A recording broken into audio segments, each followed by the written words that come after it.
नमस्ते दोस्तों। भगवान श्री कृष्ण ने बताया कुंभकर्ण के 6 महीने सोने के बाद उसकी पत्नी का क्या होता है।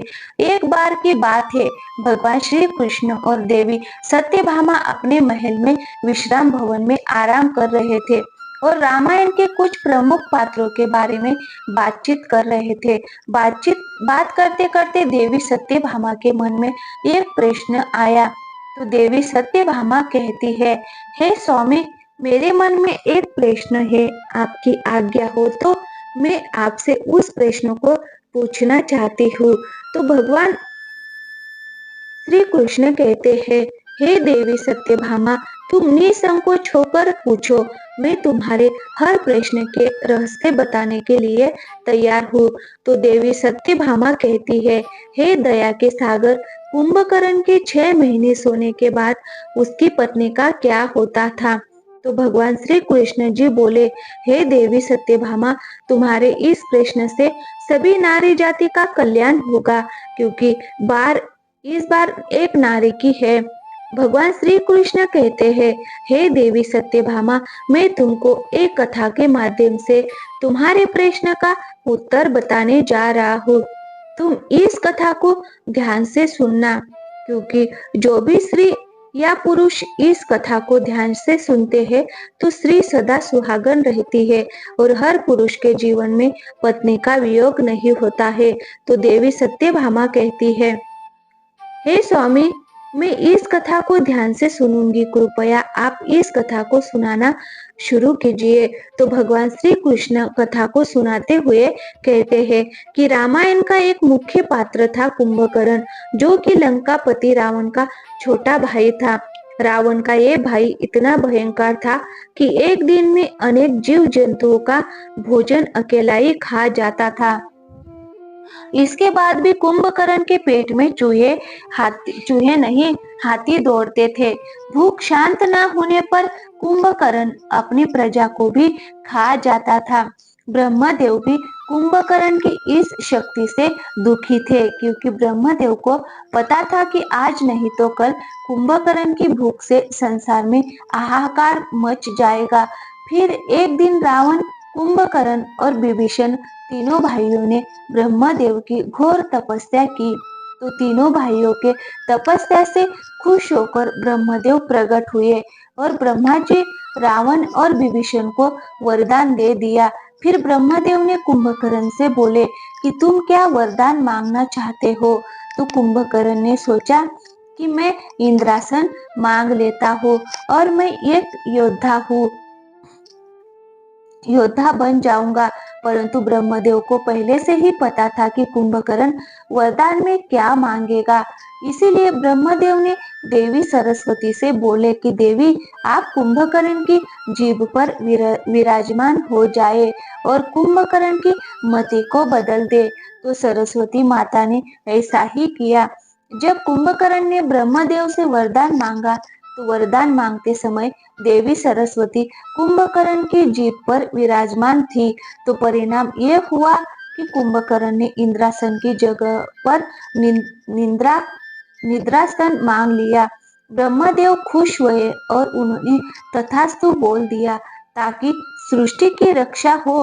परंतु जब ये बात रावण को पता चली, तो रावण ने सोचा कि वरदान के हिसाब से तो कुंभकर्ण हमेशा सोता ही रहेगा।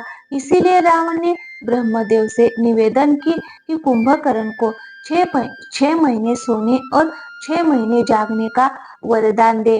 रावण की बात सुनकर ब्रह्मदेव ने कुंभकर्ण को 6 महीने सोने और 6 महीने जागने का वरदान दिया, जिससे कुंभकर्ण 6 महीने सोता था और 6 महीने जागता था।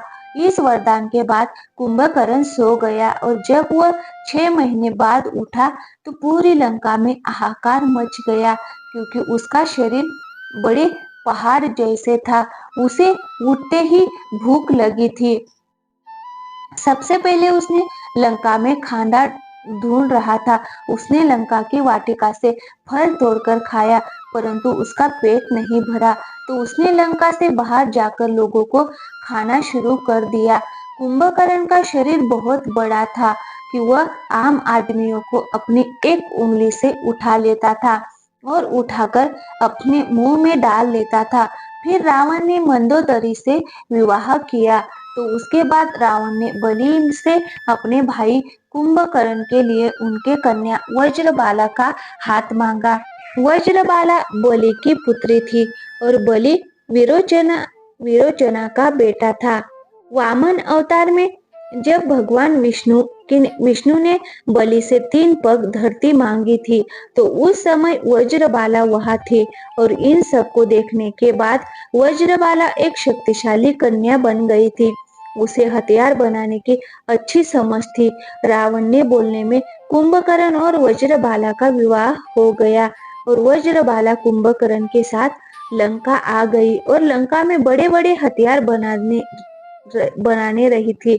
कुछ समय के बाद वज्रबाला और कुंभकर्ण के 2 बेटे जन्म लिए, जिनमें से एक का नाम कुंभ और दूसरे का नाम निकुंभ था।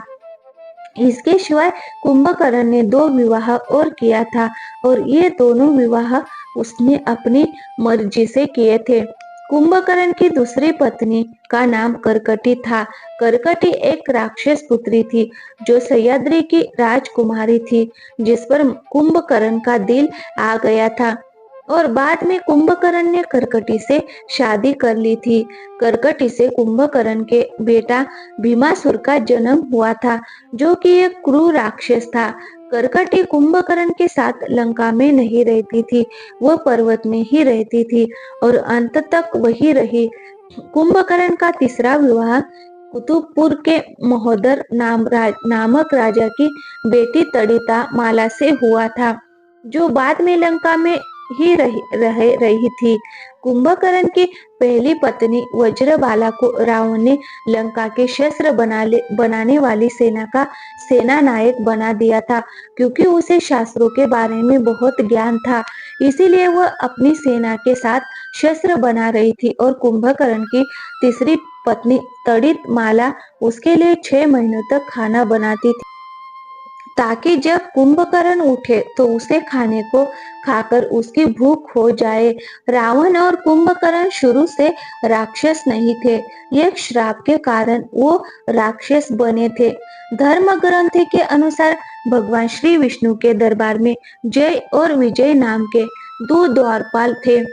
एक बार सनातन और सनत कुमार नाम के 4 मुनि भगवान श्री विष्णु के दर्शन करने के लिए आए थे। उस समय जय और विजय नाम के श्री विष्णु के 2 पहरेदार ने उनकी हंसी उड़ाते हुए उन्हें रोकने की प्रयास किया। इससे वो चारों मुनि बहुत गुस्से में आ गए और उन्होंने श्राप देते हुए बोला कि तुम्हारे कर्म तुम्हें असुरों जैसे है, इसीलिए तुम इसी क्षण असुर हो जाओ, ये तुम्हारा कोई काम नहीं है।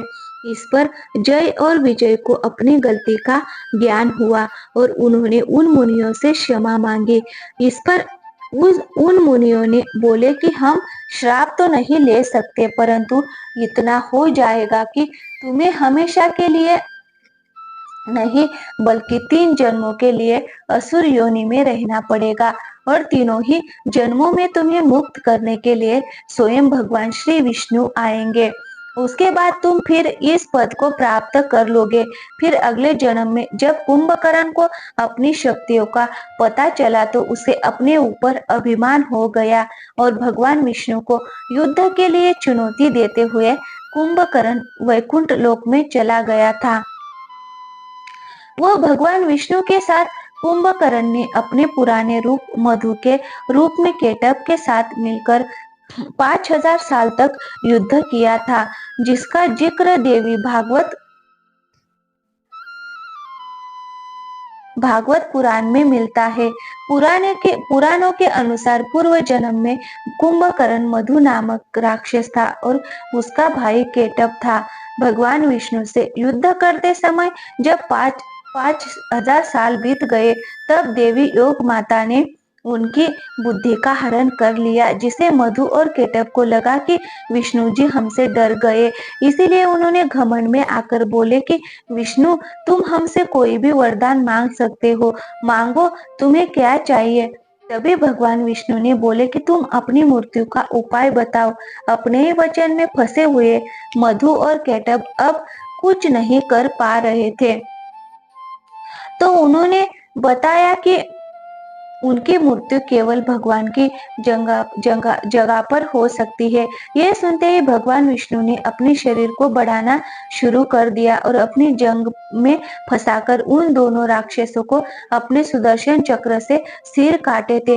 परंतु राक्षस योनि में जन्म लेने की वजह से मधु और केटव का जन्म फिर से हो गया था। तो उन्होंने भगवान विष्णु से प्रार्थना की कि प्रभु, अब हमको इस राक्षस योनि से मुक्त कर दीजिए। इस पर भगवान विष्णु ने खुश होकर बोले कि अभी इसमें और समय है। तब मधु केटव ने पूछा कि हे भगवान, आप हमें किस रूप में मिलेंगे, हमें कुछ तो बताइए। तब भगवान विष्णु बोले कि त्रेता युग में मैं एक असहाय राजा बनूंगा, जो कि अपनी पत्नी को ढूंढते हुए तुम्हारे राज्य के पास आऊंगा। तुम अपने राज्य और अपने बड़े भाई की आज्ञा का पालन करते हुए मुझसे युद्ध करोगे और मेरे हाथों तुम मारे जाओगे। इतना बोलकर भगवान विष्णु अंतर्ध्यान हो गए। कुंभकर्ण को कुंभकर्ण बनने का वरदान भगवान विष्णु ने उसके पिछले जन्म में ही दे दिया था। त्रेता युग के समय रामायण में भी कुंभकर्ण के पूर्व जन्म का उल्लेख है। असल में एक ऋषि के श्राप के कारण कुंभकर्ण जंगल में भटक रहा था। उसी समय वहां पर भगवान विष्णु ने बोला कि तुम मुझे मत ढूंढो, जब समय आएगा तो मैं तुम्हारे पास आ जाऊंगा। इसके बाद भगवान विष्णु ने श्री राम का अवतार लिया और अयोध्या नगरी को धन्य किया। कुंभकर्ण के बारे में बताया जाता है कि वह दूरदर्शी था और उसे पहले से ही पता था कि श्री राम कब लंका में आकर मेरा उद्धार करेंगे, परंतु अपने उद्धार से पहले उसने अपने भाई होने का भी धर्म निभाया। असल में जब श्री राम ने माता सीता के लिए लंका पर चढ़ाई की और लंका की सेना से युद्ध कर रहे थे, तो ये सब देखकर रावण ने अपने भाई कुंभकर्ण को जगाया था। बहुत मुश्किल से कुंभकर्ण के जागने के बाद रावण ने पूरी बात कुंभकर्ण को बताई। तो कुंभकर्ण ने रावण को समझाते हुए बोला कि भ्राता, आपके पास पंच कन्याओं में पूजित संसार का सबसे सुंदर कन्या मंदोदरी है, जो कि आपकी धर्म पत्नी है और मेरी माता समान भाभी है। इसके बाद भी आप जंगल में भटकते हुए एक स्त्री का हरण करके अपने राज्य में ले आए और उसे अपनी पत्नी बनाना चाहते हैं। अभी भी वक्त है, आप प्रभु श्री राम से माफी मांग लीजिए और उनकी शरण में चले जाइए। उनका दिल बहुत ही बड़ा है, वही तीनों लोगों के स्वामी है, वह आपको जरूर माफ कर देंगे। इस पर रावण कुंभकर्ण पर गुस्सा हो गया था और गुस्सा करने लगा। बदले में कुंभकर्ण ने रावण से बोला कि मैं तो आपको समझा रहा था, लेकिन कोई बात नहीं। एक छोटे भाई का धर्म है कि वह बड़े भाई की आज्ञा का पालन करे। आप जैसा बोलेंगे मैं वैसा ही करूंगा, चाहे इसके लिए मुझे अपनी जान ही क्यों न देनी पड़े। ये बोलकर कुंभकर्ण दूसरे दिन रणभूमि में कूद पड़ा। रणभूमि में जाते ही कुंभकर्ण ने वानर सेना में हाहाकार मचा दिया था। उसने भगवान श्री राम की सेना को तितर बितर कर दिया था और न जाने कितने ही वानरों को मार दिया था। तो यह सब श्री राम ने देखा। तो राम ने कुंभकर्ण की तरफ अपना धनुष्य बाण किया और अपने बाण से उसका उद्धार कर दिया। कुंभकर्ण के मरने के बाद रावण दुखी हो गया था, क्योंकि उसने अपना भाई खोया था। परंतु रावण से ज्यादा दुखी कुंभकर्ण की पत्नियां तड़ितमाला और वज्रबाला थी। परंतु उसकी ये दोनों ही पत्नियां युद्ध में मारी गई थी, क्योंकि वज्रबाला और तड़ितमाला दोनों ने ही श्री राम से प्रार्थना की थी कि उन्हें भी इस असुर योनि से मुक्ति मिल जाए, और श्री राम जी ने बाद में ऐसा ही किया। कुछ पुराणों की माने तो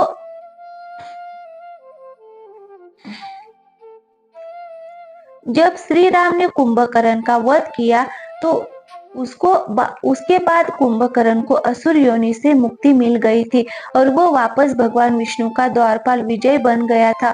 और ग्रंथ भी यही बताते हैं कि 3 बार असुर योनि भोगने के बाद कुंभकर्ण वापस अपने असली अवतार विजय के रूप में भगवान विष्णु के द्वारपाल के रूप में फिर से उस पद को प्राप्त किया था। उसका भाई रावण भी अपने वास्तविक जय के रूप में आकर वैकुंठ लोक का द्वारपाल बन गया। तो भगवान श्री कृष्ण कहते हैं, हे देवी सत्यभामा, कुंभकर्ण के साथ साथ उसके पत्नियों को भी मुक्ति मिल गई।